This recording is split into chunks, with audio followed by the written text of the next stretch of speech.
নবীজি দুইজন মহিলা সাহাবী রোজা রাখলেন। রোজা রাখার পরে এমন অসুস্থ হয়ে পড়লেন, সাহাবা আজমাইন নবীজির দরবারে যে বলেন, ইয়া রাসূলুল্লাহ, ইয়া হাবিবাল্লাহ, আপনার দুইজন মহিলা সাহাবী রোজা রাখার কারণে অসুস্থ হয়ে পড়ে গেছে। ও দয়ার নবী গো, মায়ার নবী গো, আপনি অনুমতি দিন, ইফতার করাবো তাকে, কিছু খাওয়াই নইলে তিনি মারা যাবে, এমন অসুস্থ হয়ে পড়েছে। দেখা যায় রোজা রাখার পরে অনেক লোক দেখা যায় অসুস্থ হয়ে পড়ে, ঠিক কিনা? লাস্টে ডাক্তার বলে তাড়াতাড়ি একে রোজা ভাঙ্গাও, একে কিছু খাওয়া নইলে তিনি আর বাঁচবে না, মারা যাবে ক্ষুধার যন্ত্রণায় জ্বালায়, ঠিক কিনা? আমার নবীজির দরবারে যখন সাহাবী এসে আরজ করলেন, আরজ করার পরে আল্লাহর হাবিব সাল্লাল্লাহু আলাইহি ওয়াসাল্লাম বলেন, সাহাবী শোনো শোনো, ওই দুইজন মহিলাকে মুখ দিয়ে দুইটা পাত্রের ভিতরে বমি করতে বলো। কি করতে? জোরে বলে, মনোযোগ চাচ্ছি। নবীজির কাছে সাহাবী এসে বললেন, দুইজন মহিলা এমন অসুস্থ হয়ে পড়েছে, মারা যাবে ক্ষুধার যন্ত্রণায়।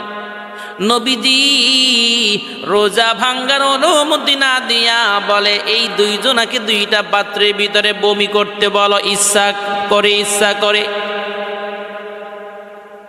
আমার দয়াল নবী, মায়ার নবীজির কথা অনুযায়ী দুই মহিলার কাছে যখন সাহাবীজি বলেন, নবীজি রোজা ভাঙ্গার অনুমতি দেয় নাই, কিন্তু ইচ্ছাকৃতভাবে বমি করার অনুমতি দিয়েছে। আপনাদের কাছে প্রশ্ন হলো, ক্ষুধার যন্ত্রণায় মহিলা দুইটা মারা যাবে, সেখানে রোজা ভাঙ্গার কথা না বলে নবী বলে বমি করার জন্য। বুখারী শরীফের হাদিস, আল্লাহ হাবিব সাল্লাল্লাহু আলাইহি ওয়াসাল্লাম যখন সাহাবীকে বললেন, সাহাবী বলে, ও মহিলা, তোমরা দুই ইচ্ছাকৃতভাবে বমি করো দুইটা পাত্রের ভিতরে। একটা পাত্রের ভিতরে বমি করার পরে মনোযোগ খেয়াল করেন, এই দিকে তাকান। বমি করার সাথে সাথে দেখলেন দুইটা পাত্রের ভিতরে দুজনই বমি করেছে। বমির সাথে তাজা তাজা গোশত আর তাজা তাজা রক্ত পড়ছে। দুইজন মহিলা বলেন, আমরা তো সামান্য খেজুর পানি দ্বারা সাহারি খেয়েছি, কিন্তু আজ থেকে প্রায় এক সপ্তাহ হয়ে গেছে আমরা তো কোনো গোশত দিয়ে কোনো খাবার খাই না। হুজুর কি বলেন, বমির সাথে গোশত আসলে কোথা থেকে, আর তাজা রক্ত আসলো কোথা থেকে? আমি তো এক সপ্তাহ পর্যন্ত গোশতই খাই না, লাহমুন গোশত তো খাই না, তাহলে গোশত আসলো কোথা থেকে? নবীজির দরবারে যখন নিয়ে গেলেন, এইবার আল্লাহর হাবিব সাল্লাল্লাহু আলাইহি ওয়াসাল্লাম বলেন, ও সাহাবী শোনো, এই ঘটনার কারণ কোথায়? নবীজি বলেন, দুইজন মহিলা একসাথে বসে রোজা রেখে একজনে অপর ভাইয়ের অপর বোনের গীবাত করেছে, আর একজনে ওইগুলো মনোযোগ দিয়ে শুনেছে, যার বদৌলতে আল্লাহ সুবহানাহু ওয়া তাআলা সূরাতুল হুজুরাতের 12 নং আয়াতে কারিমে বলেন, ইয়া আইয়ুহাল্লাযীনা আমানু তানিবু কাসীরাম মিনায-যন্নি ইন্না বা'দায-যন্নি, বারাল্লাহু আকবার, ইন্না বা'দায-যন্নি ইসমু ওয়া লা তাজাসসু।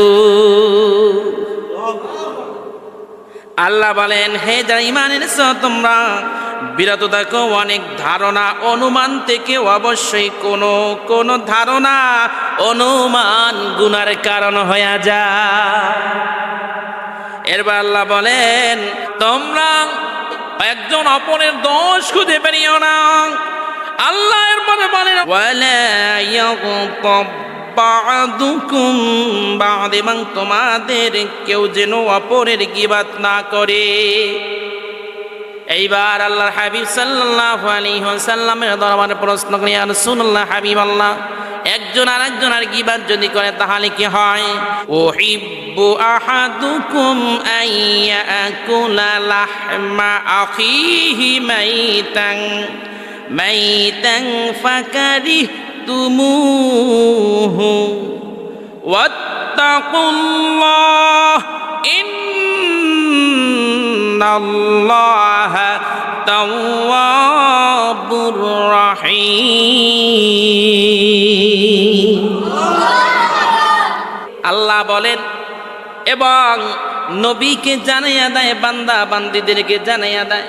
আল্লাহ বলেন, তোমাদের মধ্যে কি কেউ তার মৃত্যু ভাইয়ের গোশত খেতে চায়? আল্লাহর হাবিব বলেন, না না, কেউ তার মৃত্যু ভাইয়ের গোশত খেতে চায় না। আমার আল্লাহ বলেন, যদি কোনো ভাইয়ের গীবাত শিকায়াত করে তাহলে সেই যেন তার মৃত্যু ভাইয়ের গোশত খাইল। নবীজি সাল্লাল্লাহু আলাইহি ওয়াসাল্লাম বলেন, বুখারী শরীফে হাদিস এভাবে এসেছে, যদি কোনো মুসলিম ভাই তার ভাইয়ের গীবাত শিকায়াত করে, তার বদৌলতে যেন তার ভাইয়ের মৃত্যু গোশত পান করল। আর এই দুই মহিলা তার বোনের ভাইয়ের গীবাত করার কারণে তারা তার মৃত্যু ভাই বোনের গোশত ভক্ষণ করল। এজন্য তাদের পেট থেকে ওই যে দেখা যায় আর তাজা রক্ত। এজন্যে সারাদিন উপবাস করার বদৌলতে আল্লাহর দরবারে তার রোজা কবুল হয় নাই। সারাদিন শুধু উপবাস, সারা কিছু নয়। এই দিনে রোজা থাকিয়া গীবাত শিকায়াত পরনিন্দা করা যাবে না। পরনিন্দা করলে সারাদিনের উপবাস বৃথা, ঠিক কিনা? এজন্যে রোজা রাখবো সঠিক সুন্দরভাবে, ঠিক কিনা বলে?